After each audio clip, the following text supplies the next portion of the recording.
toto, kita lo toto do da proye. Papa be do bene novi to jino lawo. Ameke le do agole mi adio. Mi novi, mi abenu son la. Mi abenu mekula. Kei saira agbelike. Ou il y a agbelike be nkonotoa. Et les do agolo mi adi. Mi bale mi agbo, la gba ko mi so mi aba gbeyan outi. Et les VVD amebetoa agbea e ba gbe nono e la jotine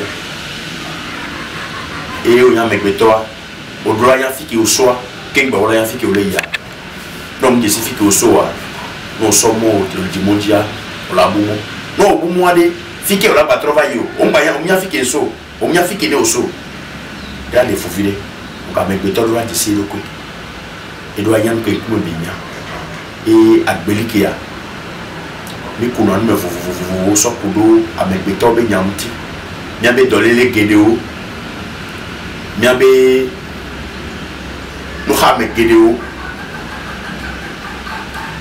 no bla me gedeo mi aba gbela inko mi la do évolution ne mi divi ne de mi abe mi no pede mi divi mi abe via cha le sia et doit prendre le mi aba gbeto ba gbe ya prendre le to akodo no donc nous entier OLG agbelike saira matosha le miabo et mila pour meso et nous devons tirer benene akwe OLG agbelike a ejoso benebe aimadi kengbo ko ba démarrer à démarrer les benebe aimadi les Cotonou godo me fala comme fumwe OLG agbelike aso kengbo ko e ti téléphone e va ido kana me la télévision sur bon, Angel TV, UTV, télévision sur bon, beaucoup de les Ghana mais les tonneji. Non c'est agbelike benko, amagbeyo benko, na nyebe saira matosha yo. Et miabe OLG agbelike ya. Non ya megbeto. Odula onula lota. Onya megbeto.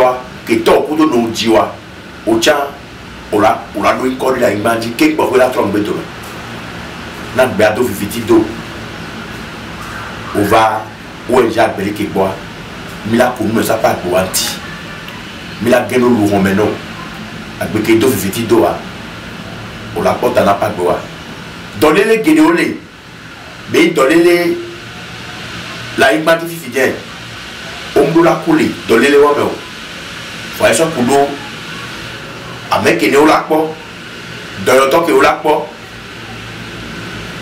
visionnaire ke olakpo e nu ke ne le wa olatin dogo le hamea e kudo nu antia dolele wa e wa me o sugbon exemple diabète mo fia kafla yorobati ke mule o la traiter le vent wa diabète ana o va bien boire non, les outils des années, on va bien boire composition. Mais non, 4 litres et demi, vodka, tout le monde en même temps, on l'a sent. Quand les diabète, les litios, les PPA, on l'a traité. Avec une hypertension. Et ouais, on va mettre tout. Nous, on va, ça ira, on va boire. Quand les diabète, dans les lois. Mais là où on est voilà tout dehors normal dit. La tension a monté na idée. Tension a monté na idée ina dit kaba da dit penano. Mais si agati ki ko nuna. Non bien. Ne on go de wa. O ma yebe to le tantino. Mais on a dolé o bo. Dolo le nena. O la so ebe do balo. Do. Beyin ke ne ibe o natiki ala fo. Voilà une maladie provoquée, c'est-à-dire nous on a vision à l'aide de risque à 360 degrés. Donc les yovo de tchan, quand les tibés, les dolés les didios et et on va bien boire. Mais la porte dolé qui vient à massiquer blazano. On la porte du dîner à Yana ou Raya. Et yon dolé, on est son des années. et que n'est pas être un problème non on a boy problème aller alors soit boy problème aller nous même coucou et la naïm d'ici dans les liens pas que belé à massiquer la zanea les qui est là mais on l'a pas village et les bébés là mais plutôt le dans la mer et il y a même photo donc il est là et qui to voilà on l'a pour nous si nous les maoula ouais maoula on est peu noir gamela ido nene ouais et on né ola gogo ONG Agbelike né ola c'est bien quoi numéro de cas permanent numéro 1 numéro international né les Ghana mais on connaît né les Bénin mais on connaît même les Togo mais on connaît composé 00229 61 11 11 06 00229 61 11 11 06 allo 63 33 33 11 le numéro ya oyo la fini pepe en carré jibe ça ira Agbelike ba mega la hoto ne mu kene le dompo noa mila ko me sa pa boyanti akpe nkare jibe e dola lo le oke gake le kene o la tin tite la ida me agbodwa le kene o la tin tite la ida me agbodwa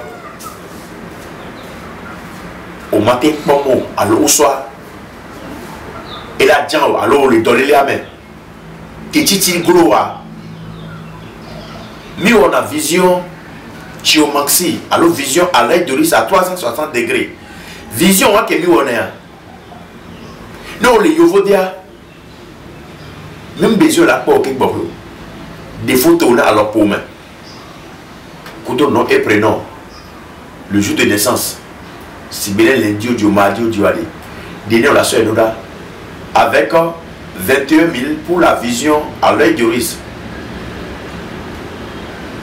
Né met dans les léa, n'koume kebei,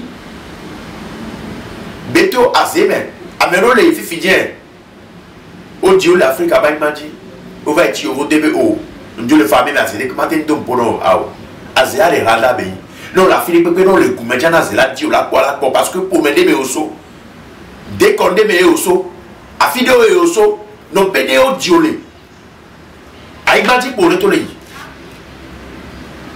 Ati la ten pofa vision allez et la ten qu'on ne sa pas garantie vision allez on la fini pépé on la ten oh vision là comme qui n'est pas donc généoléa kafla o de tout bé on y a pas o de tout bé on y a pas yéné voir on ne pas son les deux.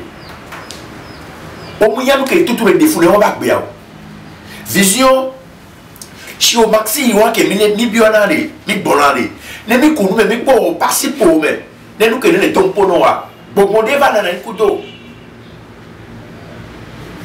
mais esprit va déranger tu n'as pas été appelé le soumettre pour sous au couteau sur mi to voir et bien soit il y a que mi blanc il y a quelque la boude parce que quand il met au couteau soit minaïna esprit qui va les naïna boire esprit là tu travailles d'appel le sous maintenant soit que nous sous que me coûte mes pompons me das me là au mariage et puis soit au couteau mais pas ah mais beaucoup toi les pays mais en vidéo que nous les bénin to go à l'autre pays sur bon oui bien au des nations de cas vie de cas sont de cas vie de cas non au d'Amérique bien non vie de cas en tout cas là va pour là pas on va pas dans même bois même chose au bio de Kosia on y a fait que au soir y a nous que donc pour noir fait que au soir généo les amia zéolé nous généo les midasi mi atasi mi na maman midasi mi pour mettre au vide beaucoup à fond non les au temps aux ans ndo les mi on a mettre toxo bia amelo les amu c'est toxo comme au soir avec toxo que les blancs et nous peut avec y a mais peut mettre toxo non c'est pas ça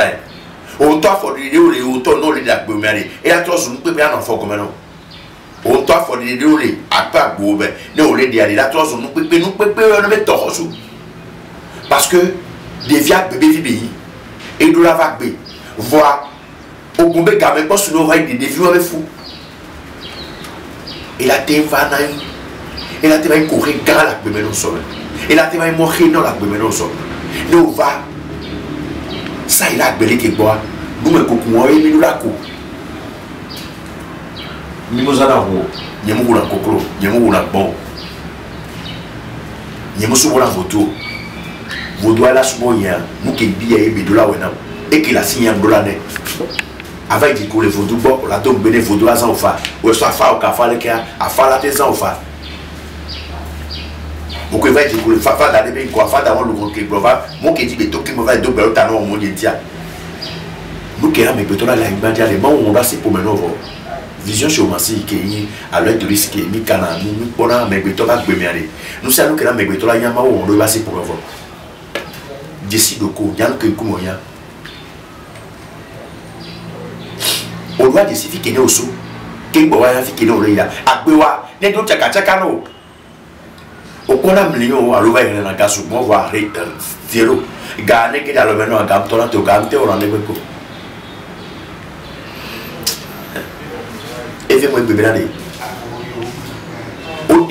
on dit bien sous d'aller mais pas mal que la péronia avec béton qui est mis là évoluer qui est donc cogné bien oso yo wo susu sofa oso yo o va de nebe susu dans les dates de kono bo bien pas mal que il y a 3 ans on a imagé bon regarde le vieux à même on toi pour la paix et les 147 ans et puis nous va dans home bébé bébé la quoi dada que le aller bon toi pour la paix agbewali agbekala didina me agbekala didino ade wo to we do la he agbeka didia amento hena to we o le moji la pe lo ti o eva no wo ma des années ya o ma to na ore no o ma ade o ma to na o déposer o ma ade visa to na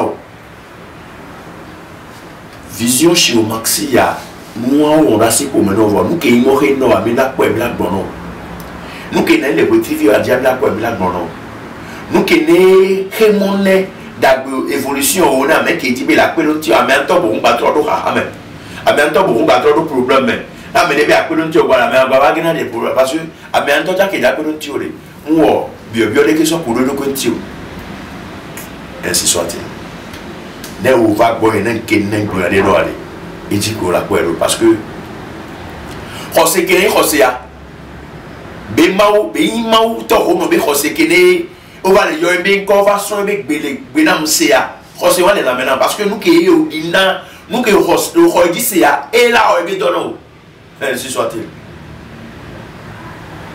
nous est kokona avec beto alors nous me kokou ça gwanti aller et les vidéos au là comme ça pas gwanti Matosha les mien boire mon ami bien ne oignon no mo le poisson radio alors oyin sou no oignon no be atokara ko mi wore ni ngora évolution on comprend des témoins là et au sort olé ati no le kakasona même to cha o dibo la do évolution ça dit o dibo la do tepe kaka o to do pe wa kene odo do pe wa va o fait les do pe wa mais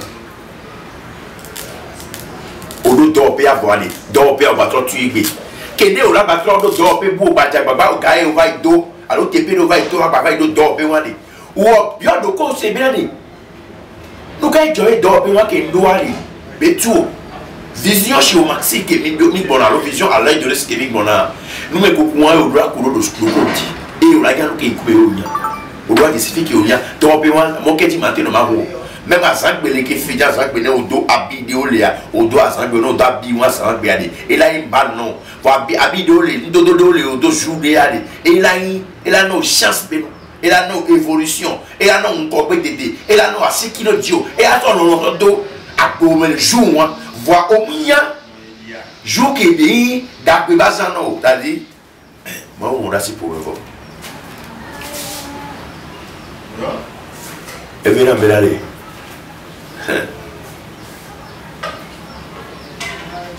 ndé que ma batte fou mo do o mo ja gbe antia no jesi hihia o nyam ke hihia me a e hu no ma batte fou mo Amélie pasteur en battu.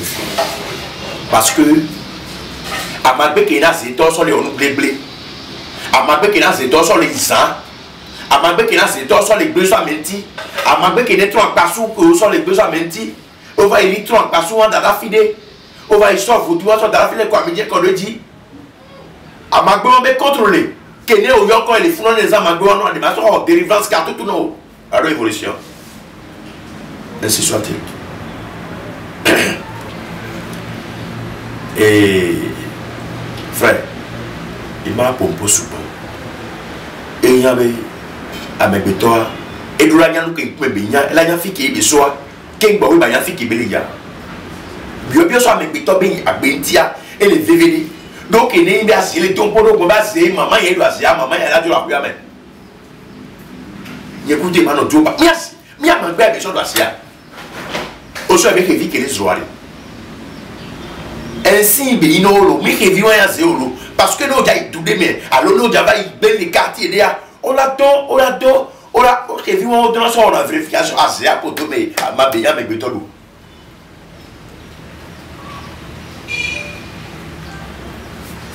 On l'a pas fait, mais à la vidéo, à la vidéo, au port que via Valéa, que via nous deux, nous l'avons vérifié sur le port. Et à ma gueule contre moi que les quartiers, moi, dans ma gueule contre moi. Et sous bon les quartiers, à ma gueule, c'est moi contre les sous bon les quartiers, alors, on les mettre tout fou, on l'a pas fait via Djanaï. Et toi, on va connaître. Parce que, qui est là, nous qui la contre c'est moi, pour voir aller. Au soit bien les nouveaux déa. Alors, au soit bien les tout les mais et tilo mais et mon père a couru d'assurance pour y aller à la veille.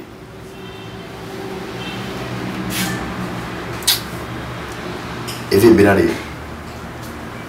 Au début, sous souda. Au début, nos vieux, mais sous souda. Les nous qui y a tant que de nos ans, on a petit dia. Youvo va fourni. On va voir les premiers parties papa yao. Nous go ça. Le la so machine so don tine esprit aller mais opération la fond. Il va va ina kala va quoi. Ne couvrir la ba ta go besoin mais entend même le nyamo.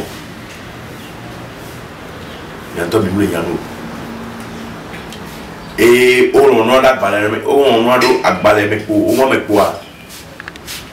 Et voilà. Ça jamais.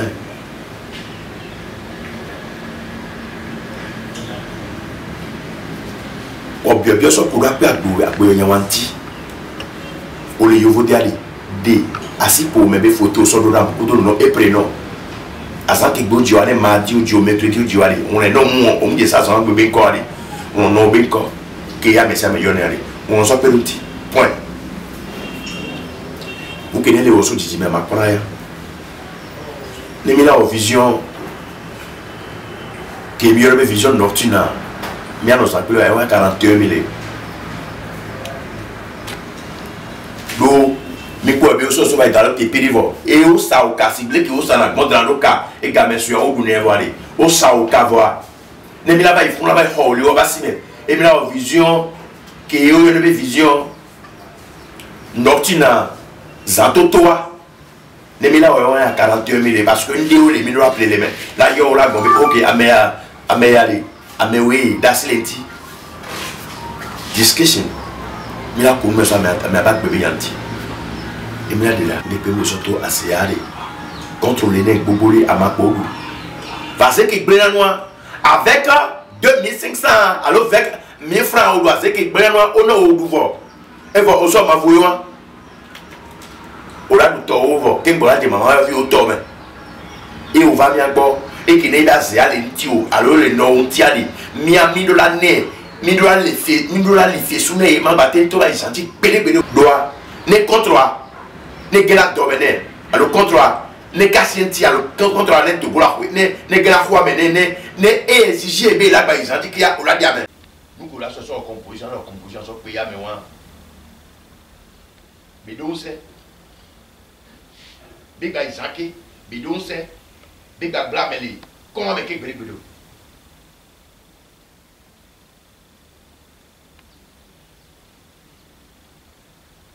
amelo le a kudo wa be connaissance que odo anti kudo wa fofo ya megan wa fofo yin justice ba meganti et novi mais novi qui doit ya pele a ngba bo bi ka bi eve ba officer bega ba ho ga les banques des plaimba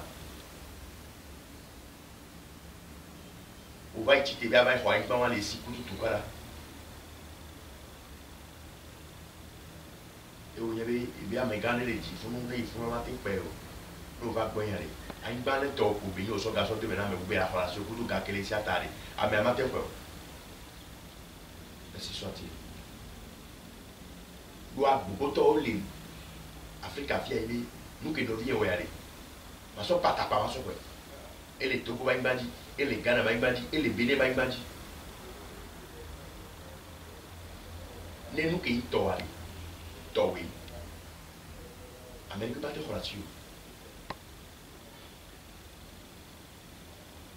consacrer le cours les tirer le cours ne ola ke la ko dans la même so non ayi gba wala ko ne gbe no tia ke te pe wa ke ne 25 sur 25 ko wale dès qu'on a des corps mais le fond complet pas ba te pe wala baba no and believe my God for move this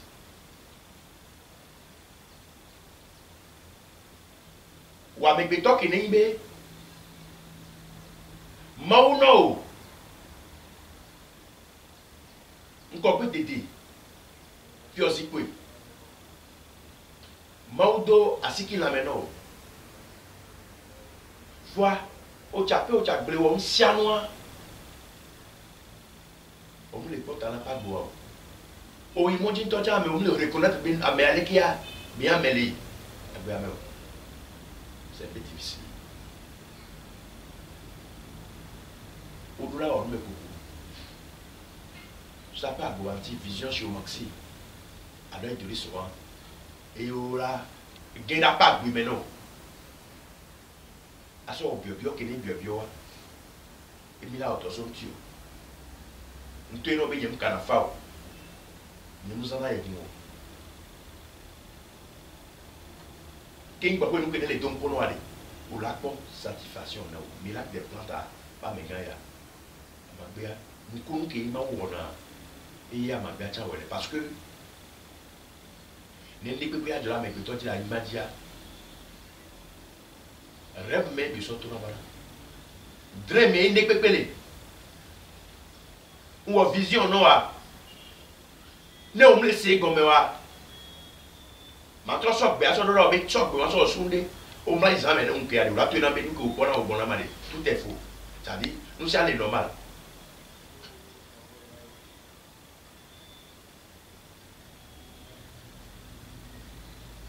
à mes petits bacs nous finissons pour esprit nous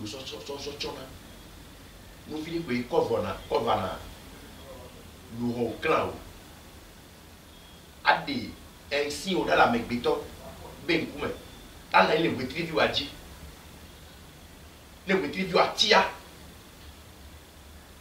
le matin nasio retrieve à tia asi o matin ko asi ki matin no ntio we tiri fi atia donc ya mesa me dina ko no no wa do ma pe o ja ho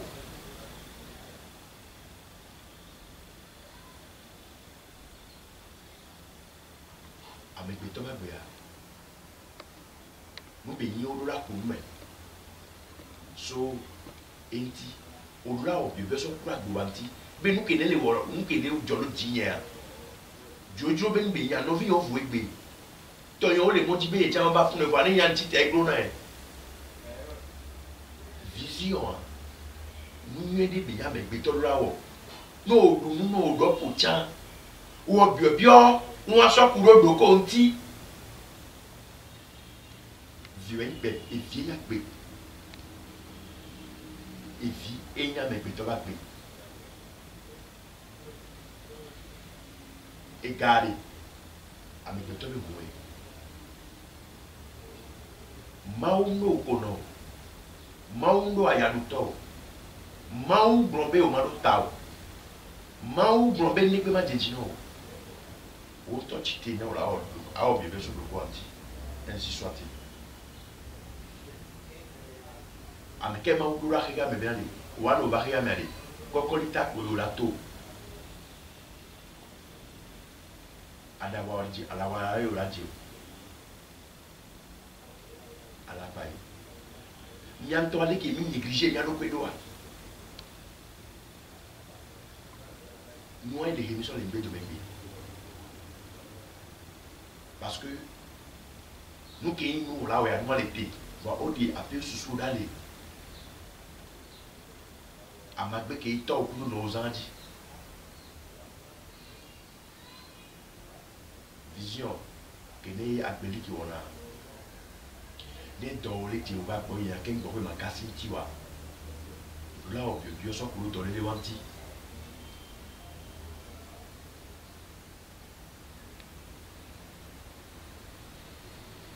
Jivi au dalé, devia, soit dans le romain, alors peine lunaire. Alors on y peut peine. Nous couvrons encore boula ici. Nous y a boula ici. Pour des vieux que au dia, au dit dans sa coudée. Et il a surtout on en est peu petit aller. Mentalité volée ici tiens. C'est comme ça. Je vous système les phonèmes africains le système des babouji et au dimino des babouji et miamile.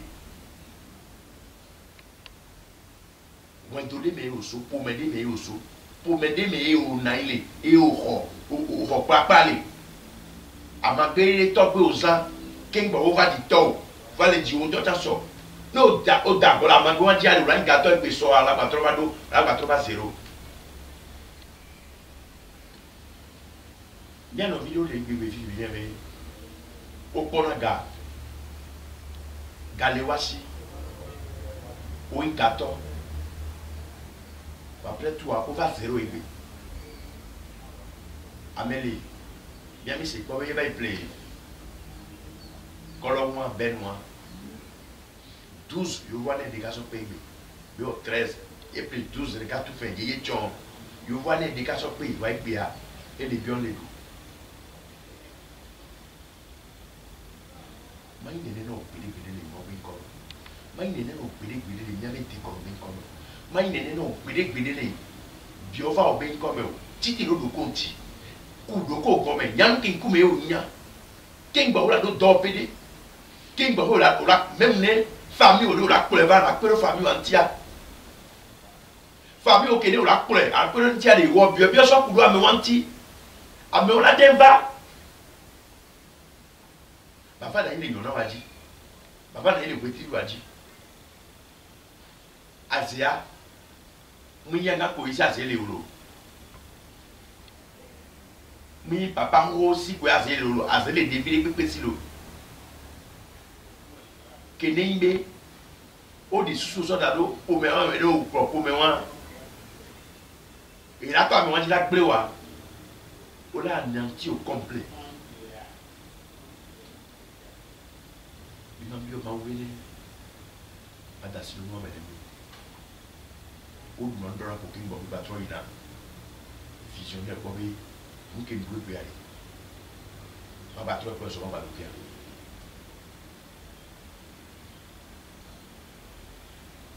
Parce que nous on est les programmes pour moi-même. Nous on va les déranger. On dit garder les naïkoudo. Nous va déranger le est-ce que nous on va battre pour soi? Parce que nous va des chasses sur la lentio, on va aller les petits vieux à dire no 2 millions et déjà 1 million moi au moins kaka. This is my name Tobe Agbelike. I'm traditional herbalist from Benin. Benin Association Tradition of Herbalists. I want to tell you one or two things. Anybody who did this life is supposed to enter your life, is supposed to enter your star to know where you come from, can you know where they go. If you are man, you are woman, where you know they ask your personal life. The way the people they do to they get their work, The thing that way the people they do to they get the money. If you come to me, I'm supposed to show, see your hand. Any problem at all that way you have your life, to consult, to let you to know. The thing that way they block, where you know they get them married. The thing that way they block, where you know they get the chance. If you do anything, you know they get the good solution for your life. If you consult your life, anything at all that way they worry you, me plus the grandfather, I want to enter your star to know the thing that way they block your life. You dey sick, it go all the places, it take all the medicine, but the medicine that way it take, the medicine is not the work. You do any business, the business that way they do, you know they get good result in your life. You dey America, you come for Africa, where you go outside to do the paper there, it will make it difficult to you. Nothing no they make good. If you go, somebody can give you the promise, say go do this thing to you. The thing, the promise that way the people tell you say go do for you, that time the person can feel no for you. If you come for Agbelike, I'm supposed to check your life to enter your star, to know the thing that way they block. I want to let you to know. Consultation, look your star, is very, very important for everybody.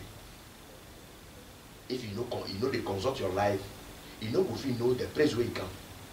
You know if you know the thing that way they worry you. You know if you know the thing that way they block your chance. My brother, my sister, consult your life to know the thing where they block your everything. You are man. If you want to get the work, it will make difficult to you. People they give you the promise. If they write your paper, book for the office, you know they mind you. Anything at all that way they do it, they spoil at once. Your hand, it can't like the basket, nothing know they stay your hand. Can't make a consult to you to know your problem. They think that way they worry you. People think you go to give out for big wish company side. You want to spoil you, to give you the sickness. The sickness that will give to you, it takes plenty of medicine, but that sickness no they go. My brother,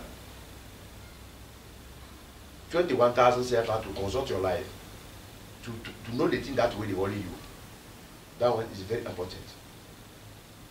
Me personally, if you come to me, the thing where they block you, the thing where they give you the sickness to you, something they go for your body, to go around for your body, it take all the medicine, you know they get the result.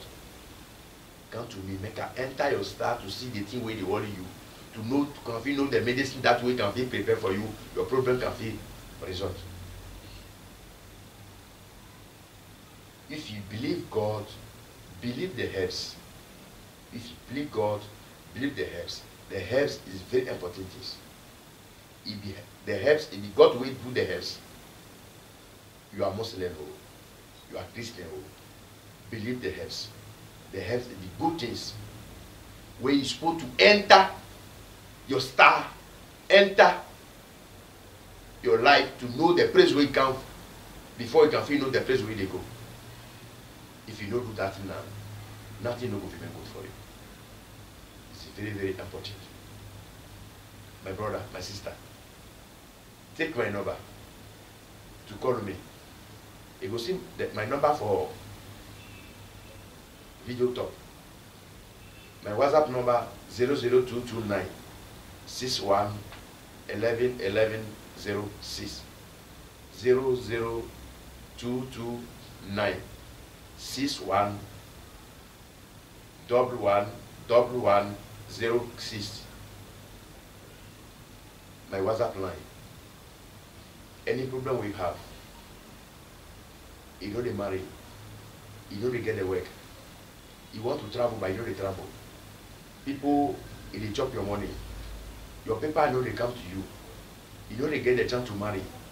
Consult your life, consult your personal star to know the thing that way they block for you. Your problem will come for your father's side, your mother's side. Your problem is you for you, your personal spirit where they worry you and will let you to know. Somebody that way can fit this right way, Mami attack an area. We can fit take everything. You can fit go for all places. But you no go fit get the solution. Come to me, make a enter your star to look your hand, to see the thing where they worry you. If you did for your side, I'm not supposed to know you before. Do the pictures for your hand, to test for me. Simple. I can fit enter your sprint, your star, to know the thing where they worry you. Thank you, my brother, my sister. My name is Ibiagbelike Eba Center, Benin Association Tradition of Ebaris. Thank you. Bye.